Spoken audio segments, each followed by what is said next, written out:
Hey, what's up, you guys? This is Sheila Bila coming to you with another review of Tyler Perry's Beauty in Black, episode 5. And this one is called Unraveling Threads.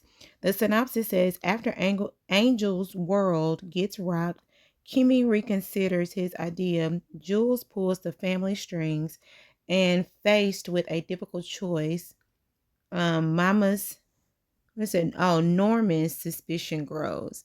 All right, so the episode picks up when Kimmy is going to the house, and as she's going back into her house to meet up with Horus and Angel, because they inside her house. Um, she get ran up on. She gets ran up on by Body and the other lady and two other girls from the club.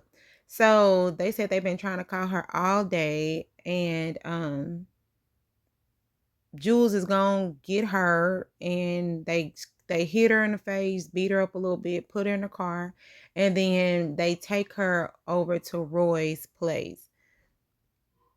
So in this scene right here, Norman is starting to feel like Norman is starting to feel, well, actually, he's actually happy in this scene right here because he got word that the swelling is going down, and she should be coming out of her coma soon. Pretty much almost by the morning time, she should be coming up out of her coma because the swelling, everything's going down. Her vitals look good. She's starting to respond a little bit better.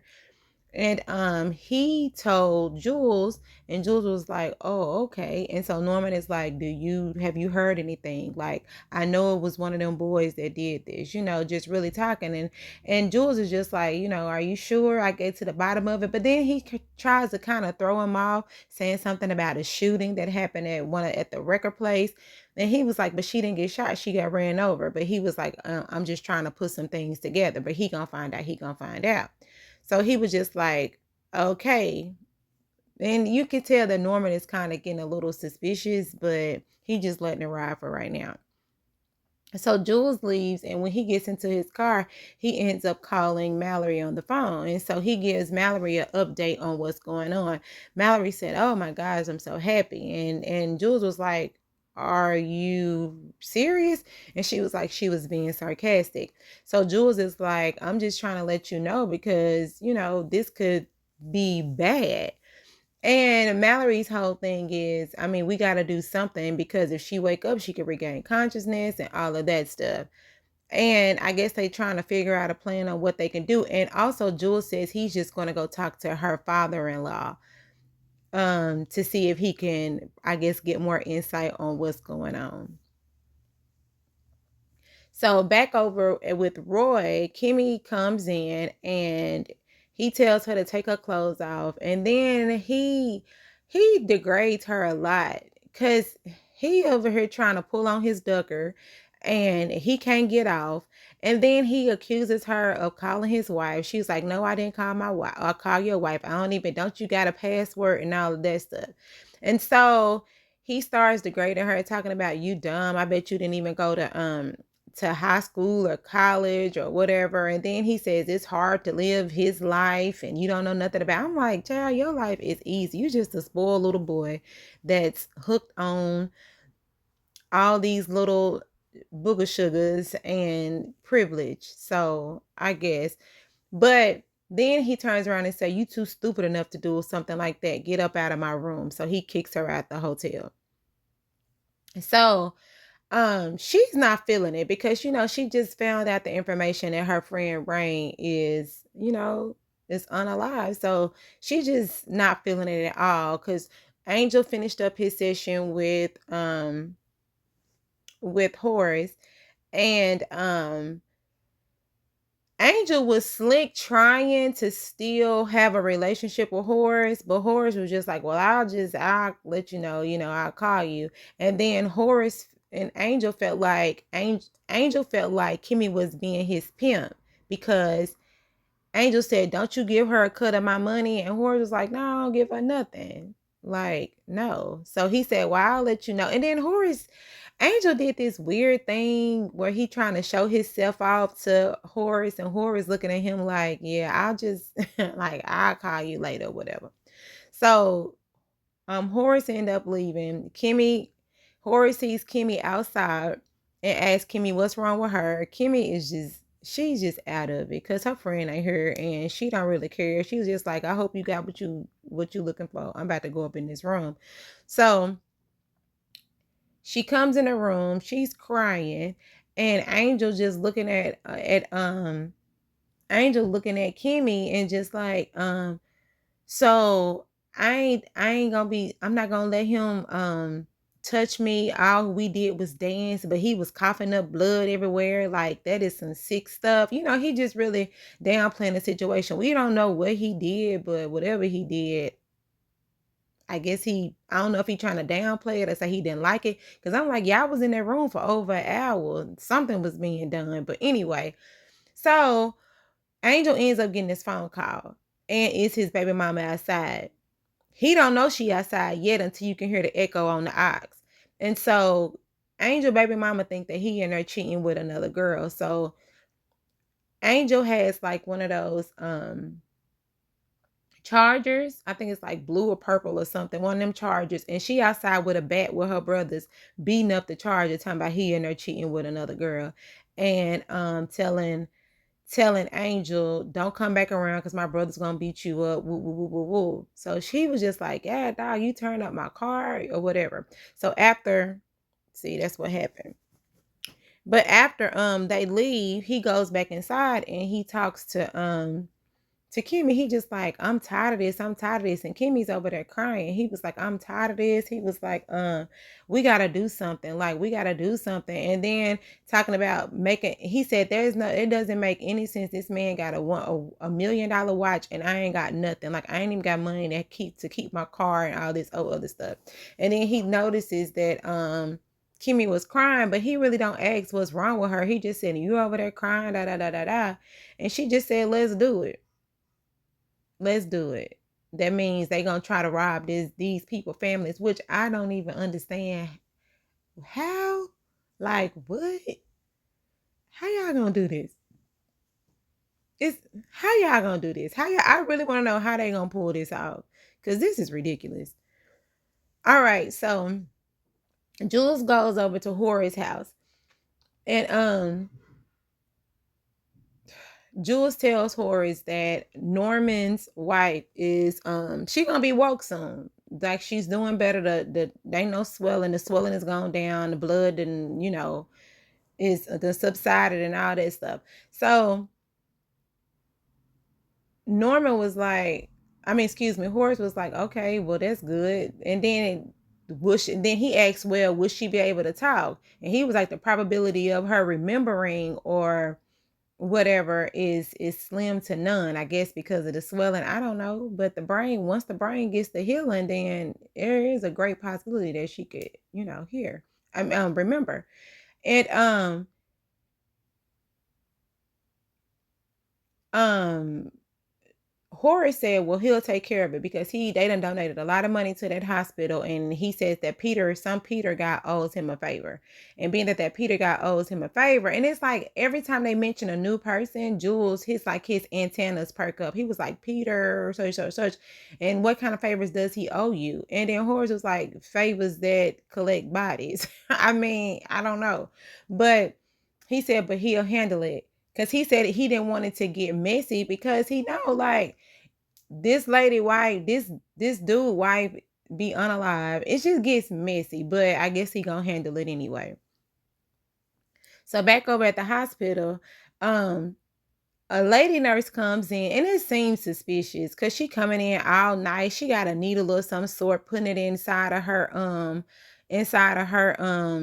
that little baggy thing, that IV bag or whatever, and telling Norman, oh, your wife is doing good, her vitals are doing good, are you okay, you are a good husband, do you need a bed, all this other stuff. He was like, oh yeah, she's all I got. Because mind you, this is another thing too that they talked about. another thing that they talked about is Norman doesn't have any children. All he has is his wife. And if he die, his shares go to his wife. And if his wife die and he die, all his shares end up going. Well, if his wife died, then all his shares go back to the family, and he don't want them to have his shares. But I'm just like, dang, Horus, the lady's 64 years old. I mean, she can still live a long little time, but shoot, some I don't know. Maybe you should have adopted some kids or something. I don't know. But if you didn't want them those shares going back to that family like that, I don't know your situation when it comes to you having kids and all of that. Y'all should have did something. Something, I don't know. But anyway, like I said earlier, the lady came in there, put some stuff into her IV bag, and yeah. So, Body and the other girls, they at the diner and they eating, they thinking that they did a good job by beating up Kimmy and all that stuff, right? So they end up talking, and they were talking, and Jules pulls up. So she gets in a car with Jules, and Jules is like, what are you doing? Like, you pretty much degrading her, telling her that she ain't doing her job right, telling her that he gonna have to end up getting Kimmy her job because she don't know what she doing. And Body's whole deal is, I'll do anything you need me to do, don't do this, I'll do anything and all that stuff. So she begins to unzip his pants, and he gets upset. He was like, what are you doing? Like, what do you think this is gonna help me? And then he said, open up your mouth, open up your mouth. And then he looked inside her mouth and said, I see all the dudes that you got in your mouth. I was like, God, dog, you can see them? What's their name? Anyway, so he was like, it ain't nothing you can do for me. And he pretty much, I mean, it seems as if he fired her. Now, I don't know if Kimmy got this information or he just saying this to get inside of Body's brain. I don't know why to intimidate her, to belittle her, but Kimmy don't know that she next in line. She just out here trying to figure out her own life. So anyway, yeah. So Body goes back into the restaurant, and she's talking to the other lady, and she just like, dang, I cannot let Kimmy take my spot. Like, where's she? Like, what is she, who is close to her? Who can I get to that's close to her? Where her mama at? And the girl was like, I don't know her mama. Well, do she got a sister? She do got a sister. Talking about, I don't know. I'm not Google. Well, can you look that stuff up? And they was like, well, the only person that she really close to is Rain. And we don't know where Rain is. Rain could be alive. She could be dead. I don't know. But according to this, she's unalive. And then they said that she's real close with Angel. So where do Angel live? I don't know. Who Angel got? Nobody knows. Are they sleeping around? I don't know. Could be not. Who's to say?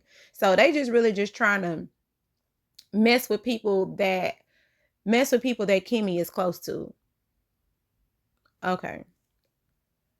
So back over at the hospital, Norman is actually kind of feeling really good. So he goes out there, he talked to the nurses. He was like, can I get that bed? Nurse number one is just like, what do you mean? What are you talking about? What bed? She was like, well, yeah, the other nurse that came in said that she'll give me a bed. It was like, what nurse? We've been the only nurses here. And so what shift was this? How many hours has this been? Because you know what, at 12 o'clock, we changed shifts. So maybe that was that nurse, but she's not here. But if you want a bed, we can get you a bed. So Norman is confused. Like, now this woman that came into my room and then sweet talked me, talking about she'll give me a bed. All the while she up in here pushing stuff through my wife's IV. Something ain't right. Okay. So now Mallerie ended up getting a phone call. No, Mallerie ended up calling Charles. Couldn't find out Charles is sleeping with the attorney dude. But dude is like gay in real life or whatever. So he's playing true to character.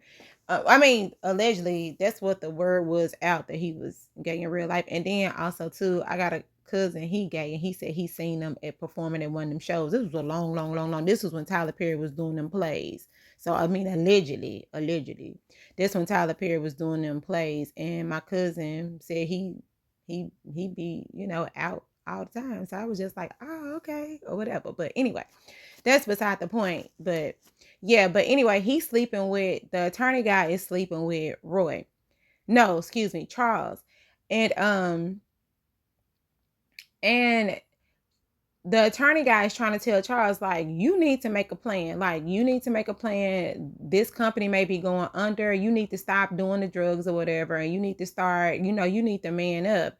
And also, too, they kind of, well, I think Charles want to make it public with him, but he was like, I really can't make it public with you. Like, you know what this is. You be down at that strip club every night, messing with all types of dudes. And then I can't come over your house because y'all still on the same street. They gonna see me. And the attorney guy was like, your family is the biggest client. I'm not about to mess that up because of you. Pretty much. And also that phone call with Mallerie to Charles was like, they need to put their heads together and figure out what they gonna do if this whole lawsuit take all their money. So after she get off the phone with him, then she goes into her room and she starts to talk to Roy. And she tells Roy to zip up. And she gives Roy like a pad, like an iPad or something. And she was like, look, you see these people? You see these people? She was like, I don't want to be on these blogs. And he was like, why do you always just care about your image? Because she does. That's all she got is her image. And she was like, well, I mean, that's what it is. And his image is pretty much making you money. And she was like, I'm going to have to go to work, be grown. I'm making money. I'm doing what you should be doing. Like them shoes you got, that's because the money that I'm making. You need to grow up and make some money. All right. So Mallerie goes outside. The assistant and the security guard, they are prepared to leave, but she tells the assistant to stay. Like, she tell the assistant that she's thinking she nasty. She don't want to be around her, nothing like that. She even goes as far as, were you sitting in this seat? And she gets out, goes around the other side because she says she don't want to sit in no seat that girl had been sitting in. So they drive off. So, but the assistant does, she goes back inside the room where Roy is at, and she says, well, I'm just only in here to get a dress for Mallerie. She sent me in here. And Roy over there looking like, okay. And as she's leaving, she drops her phone on the floor and trips over it. And then she tries to do this little sexy get up thing, but it wasn't giving. And he looking like, what you trying to do? Like, so you mean to tell me that my wife came in here and told you to get this dress? Well, how about I call my wife on the phone? So she was like, call her. So he starts to call, and and the assistant is just like, nope, don't call. No, no, no, no, no. And Roy is like, y'all trying to set me up. You think I'm stupid? You think she finna catch me running around here and double back and all this other stuff? And then the assistant talking about, no, I did this by myself. This is in my own brain. This is all me. I was like, girl, you dumb. Like, how dumb. He was like, okay, well, get out of here. Like, your plan ain't working. And then, okay, so after that, let me see. Oh, and then also too, before I get here, Roy then also calls his wife while she's driving on the way to work, talking about, I know what you're trying to do. I know you're trying to set me up. And then she was like, boy, you is stupid. Like, why am I trying to double back on you? What are you talking about? Like, clearly she don't know what you're talking about. And so she hangs up the phone in his face. And then the driver is like, that's your husband? So you think you that comfortable enough just because you went down on her in the car. So you think Mr. Driver, Mr. Security Guard driver, you think you are that comfortable enough to be calling out this lady's husband? So really? Boy, stay in your place because you're gonna barely have a job next. So you just mind a business that pay you and stay in your lane. Don't be jumping in this woman conversation about her husband. Anyway, people be going too far. Just stay in your lane. All right, so over back at the hospital, the doctor comes in, and she pretty much tells Norman, we did all we can do. Norman looking like, what? What do you mean you did all you can do? She was like, yeah, we did all we can do. Overnight, the blood had increased. Her brain started to swell. The blood came back and all that stuff. And pretty much she got a 2% chance to live. And he said, is my wife dead? No, she's not dead, but the machines are keeping her alive. So pretty much they put the choice in his hands to either pull the plug or just let us stay on the machines. And so now he's upset. He's so mad. So now when the nurse leaves or doctor leaves, he ends up calling Horus on the phone and was like, you did this. And Horus like, what are you talking about? He was like, if my son, oh, hold on, wait.